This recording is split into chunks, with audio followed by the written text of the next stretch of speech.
In 1954, about 10,000 West Indians came to Britain. In 1955, it is believed another 15,000 will make the long journey.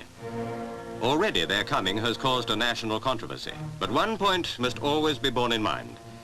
Whatever our feelings, we cannot deny them entry, for all are British citizens and, as such, are entitled to the identical rights of any member of the Empire.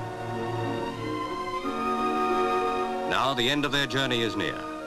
What will they find in the land they regard as an El Dorado? Somerleyton Road houses many of the 3,500 immigrants who have settled in Lambeth. Not exactly the paradise so many expected.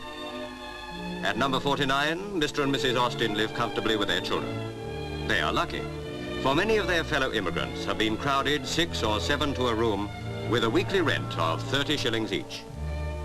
Mrs. Morgan and Miss Edna Young have lived in England happily for 2 years. Samuel Davis works as a machinist, though he is a qualified commercial teacher. He too counts himself lucky. The labour exchange usually finds jobs for the immigrants within a few days, if they're employable. Some, it must be remembered, have never tackled any of the jobs that are vacant.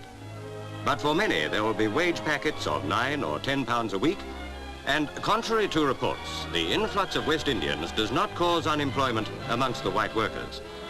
There is work for all, coloured and white.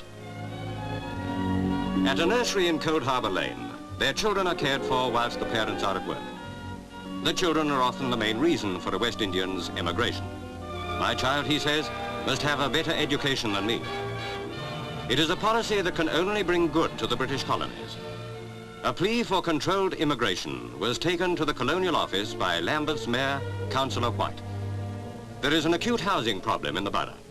10,000 are on the waiting list, and naturally, a further Jamaican influx is not favoured.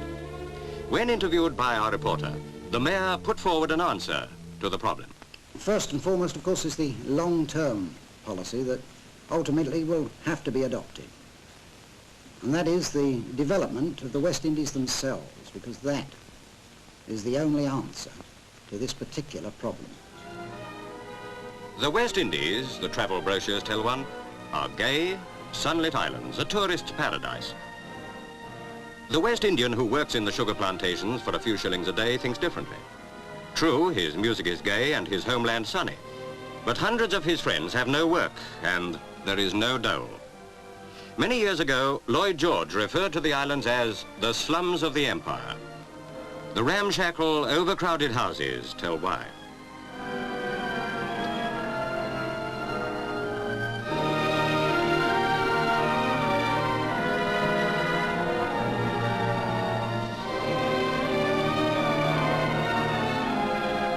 In the markets, there is food for those who can afford it.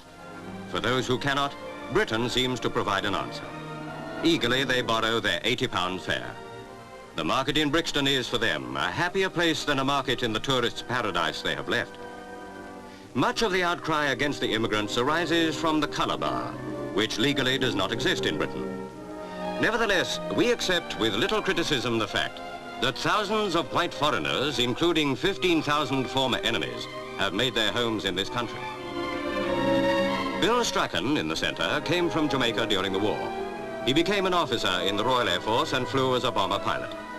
Bill, who now works in a council office, sums up the feelings of West Indians who wish to settle in Britain. Our people from the West Indies here have no enmity towards any British people, and in fact will be a strength to them and are extremely ambitious. I can assure trade unionists that there'll be no problem of them undercutting trade unionists, and I can assure them that they will help in the cultural life in this country, and every attempt on their part is at social integration and being completely happy and cooperative with the British people. We don't want any special privileges or anything more than any other British worker has in this country. A pathetic sight. Yet they ask no pity from us, only that we respect that all human beings are born free and equal in dignity and rights. Does the answer to these Britishers' problems lie in Britain or in the West Indies? And yet perhaps, if we dig deep enough, we may find the solution hidden within the conscience of us all.